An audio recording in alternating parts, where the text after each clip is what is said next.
ಆಮೇಲೆ ತಂದ್ವಿ, ಇದಕ್ಕೆ 1,20,000 ಕೊಟ್ಟಿದೀವಿ, ಕೋಳಿಗೆ 1 ಲಕ್ಷ, ಒಂದು 4 ಲಕ್ಷ ಕೋಳಿಗೆ ಬಂಡವಾಳ ಹಾಕಿದೀವಿ, ನಾಳೆನೆ ದುಡ್ಡು ಎತ್ಬಿಡ್ಬೇಕು ಅನ್ನೋದು ಬಿಟ್ಬಿಡಿ ಸರ್.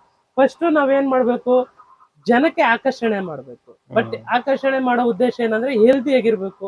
ಅವಾಗ ನೀವು ಏನೇ ಆದ್ರೂ ನಿಮ್ಗೆ ಲಾಭ ಬಂದೇ ಬರುತ್ತೆ. ನೀವು ಒಳ್ಳೇದ್ ಮಾಡಿದ್ರೆ ನಿಮ್ಗೆ ಒಳ್ಳೇದ್ ಆಗೇ ಆಗುತ್ತೆ ಅನ್ನೋ ಉದ್ದೇಶಕ್ಕೆ ನಾನು ಹೇಳ್ತಿರೋದು. ಹಂಗಾಗಿ ನೀವು ಹಾಕಿದ ತಕ್ಷಣ ಲಾಭ ಪಡೆಯಕ್ ಆಗಲ್ಲ, ಕಾಯ್ಬೇಕು. ಈ ಗೇಜ್ಗೆ ಹಾಕಿರ್ತೀರಾ, ವರ್ಷ ಕಾಯ್ಬೇಕು, 1 ಬ್ಯಾಚ್ 2 ಬ್ಯಾಚ್ ಕಾಯ್ಬೇಕು, ಅವಾಗ ನಿಮ್ಗೆ ರಿಟರ್ನ್ ಬಂದಿರುತ್ತೆ. ಬಟ್ ನೀವು ಡೈಲಿ ವೈಸ್ ತಗೊಂಡಾಗ ನಿಮ್ದು ಏನು ಹೊರಗಡೆ ಕೂಲಿ ಮಾಡ್ತೀರಾ ಅದಕ್ಕೆ ಲಾಸ್ ಆಗಲ್ಲ.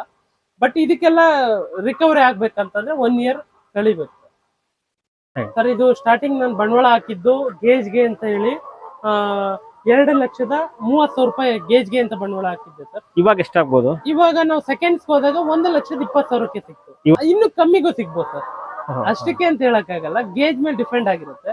ಬಟ್ ನನಗೆ ನಾರ್ಮಲ್ ಗೇಜ್ ಅದು ತಂದು ನಾನು 2 ಇಯರ್ಸ್ ಆಯ್ತು, ಬಟ್ ಆದ್ರೂ ಚೆನ್ನಾಗಿದೆ, ಲಾಸ್ ಏನಾಗಿಲ್ಲ. ಬಟ್ ಇದಕ್ಕೆ ತಗೊಂಡು ನಾನು 3 ಇಯರ್ಸ್ ಆಯ್ತು, ಬಟ್ ಲಾಸ್ ಇಲ್ಲ ಸರ್. ಪ್ರತಿ ತಿಂಗಳು ನನಗೆ ಮೊಟ್ಟೆಯಿಂದ 1,80,000 90,000 ಬರ್ತಾ ಇದೆ ಸರ್.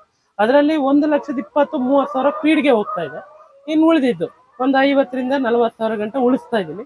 ಅದು ನನ್ನ ಪ್ರಾಫಿಟ್ ಸರ್ ಒಂದ್ ತಿಂಗಳಿಗೆ. ಒಂದು ತಿಂಗಳಿಗೆ. ಯಾರಾದ್ರೂ ಸ್ಟಾರ್ಟ್ ಮಾಡ್ಬೇಕು ಅಂತಿರೋರು ಸಣ್ಣ ಮಟ್ಟದಲ್ಲಿ ಮಟ್ಟದಲ್ಲಿ ಸ್ಟಾರ್ಟ್ ಮಾಡಿ, ಮತ್ತೆ ಸೆಕೆಂಡ್ಸ್ ಅಲ್ಲಿ ಟ್ರೈ ಮಾಡಿ. ಹೊಸದಕ್ಕೆಲ್ಲ ಬಂಡವಾಳ ಹಾಕಕ್ ಹೋಗ್ಬೇಡಿ, ಸ್ವಲ್ಪ ಟೈಮ್ ಕೊಡಿ, ಹುಡುಕಿ, ಅನುಭವ ಇರೋರ ಹತ್ರ ತಿಳ್ಕೊಂಡು ಸ್ಟಾರ್ಟ್ ಮಾಡಿ ಸರ್, ತುಂಬಾ ಯೂಸ್ ಆಗುತ್ತೆ.